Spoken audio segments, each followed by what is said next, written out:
So you grew up in Bartlesville, Oklahoma, right? Yes. And Mm-hmm. so, first of all, Oklahoma Music Hall of Fame inductee from 2015. So, um, obviously, one of the best artists, according to them, ever in the state of Oklahoma or from the state of Oklahoma. But you kind of have a couple of things that I find very interesting from back in the day. As somebody who's very country oriented with your song cuts and as an artist with MCA, you've always kind of had that country identifier, but that's not how it started. You were a rock and roll chick back in the day, right? Yes.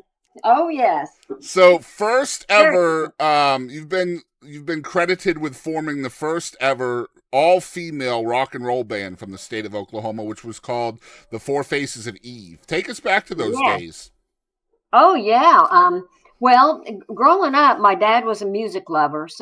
And he not only loved the songs from his era, the 30s and the 40s, but he loved the current records and he loved rock and roll. And now my sister, 3.5 years older, Barbara, she and I both took piano lessons.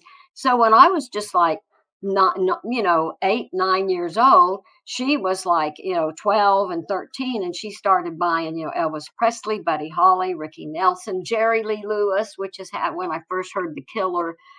um so I fell in love with rock and roll then. And then my sister went away to college, and the Bob Dylan, Joan Baez, the Byrds, uh the Turtles, they became popular, and I loved all of that. I'm still a huge Bob Dylan fan. And I started playing piano when I was 9 years old, but then I also, when I was 14, I begged my parents to buy me a guitar, and they bought me a $25 folk guitar. So Beth Morrison and I formed a little duo. And then a year after that is when we started the Four Faces of Eve. And I was playing electric guitar. A friend of my dad's actually made an electric guitar patterned after the German guitar, the Frommes guitar. Okay. And I plugged that sucker in and cranked it up as loud as it would go. And boy, did I hold that guitar well. I mean, and I moved around. I later I realized that I was a much better keyboard player than a guitar player. But yeah, and our first all girl band, we were too young to drive. We were 15 in 1965. So my dad and Beth Ann Morrison, and later her sister became our drummer, Mary Lou Morrison. Their dad and my dad would take turns driving us to the gig. And we would tell our dads we did not want the boys to see that our dads drove us to the gig. Of So we course would not. have Yeah. them like park around, you help us in with the equipment, and then drive around and hide till the gig was over. And we thought, you know what, we're really going to attract the boys here because we're playing music. And the most we'd ever get from them is they'd come up and sort of hang their head, and they'd say, "Well, you're pretty good for girls." Hmm.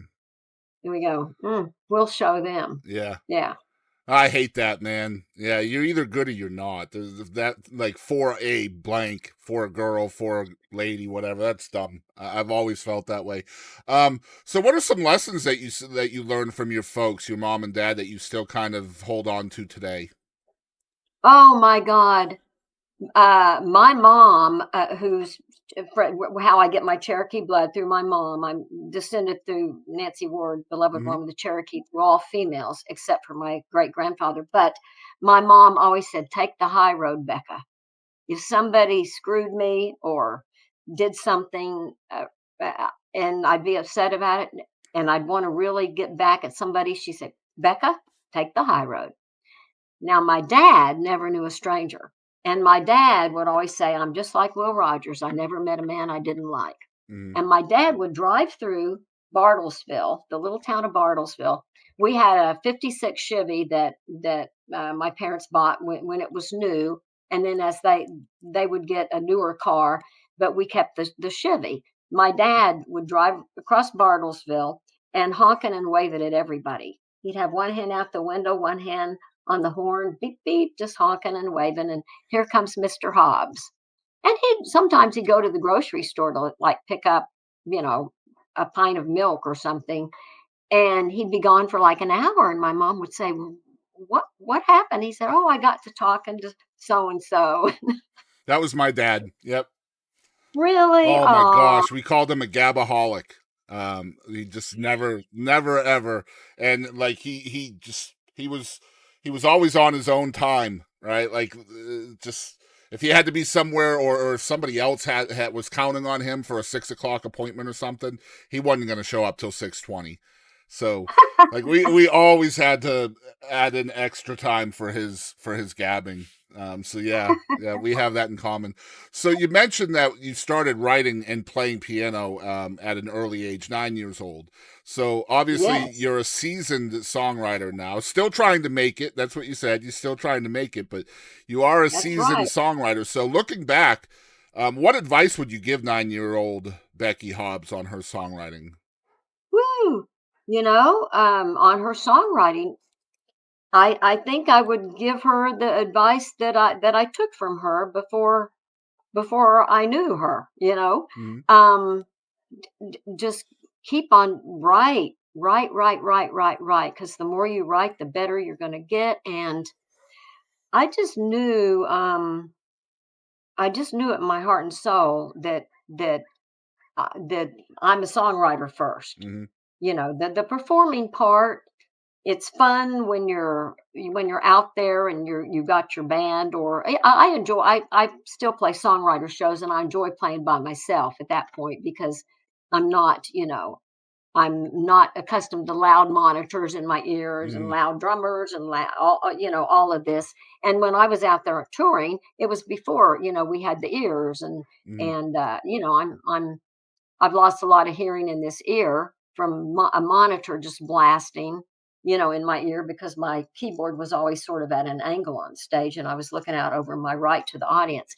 But yeah, if what's interesting is, in several interviews I've done, several people have said that other songwriters have said that they started writing right around the age of 9. Mm-hmm. Have you heard that I before? have. I think. Yeah, I'd say Mhm. between 8 and 14 is when most people I've Mhm. interviewed have either started music, started writing, and I call that the formative years. And like as far as like just creative minds, I think that's when those things are being formed. I have a friend named Katie Lynn who was on America's Got Talent, and she started at like 3 or 4. She was writing and singing and all of Wow. that, and but when she really started her songwriting part of it, it was around 9 or 10, and by the age of 12, she was writing things that were relevant to adult love and things like that. It was crazy, like Wow. just an old soul, yeah. Um, Yeah, it sort of supports that, hey, we've all lived before, mhm. we've all been here before, maybe, or somewhere else before. Well, I feel like You know, I feel like most people.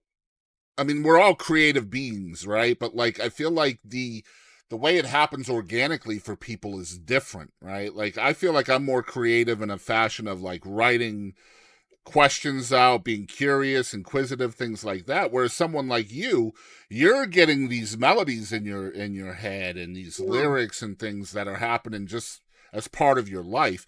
If you know Steve Dorff is who wrote "I Cross My Heart," Steve's amazing.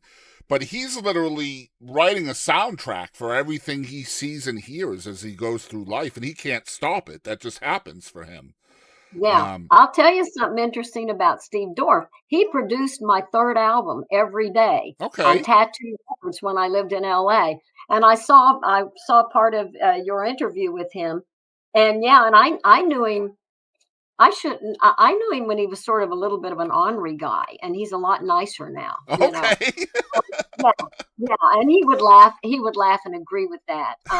But we are I know, we are old friends. I do wanna add something about, though, the people that are creative, at a young age and all. I started out, like, just drawing and painting in a corner, sitting quietly on the floor when I was, like, 3 and 4, Right. and it winning some art awards and stuff like that, in the visual art. So I think, so many of the different branches of the arts are connected, They are. you I know. agree. Yeah. And Mhm. as you get older, things change too, right? Like cognitively, we might not be as up there, or um, just there's a lot of things that change as you get older, and sometimes your creative juices can kind of shift from one thing to Yeah. another, which is interesting because it's happened for you. You've gone from being a songwriter and you've gone into being a playwright, and that's a shift Mhm. as you got older. And I definitely want to talk Mhm. about that in a little while. But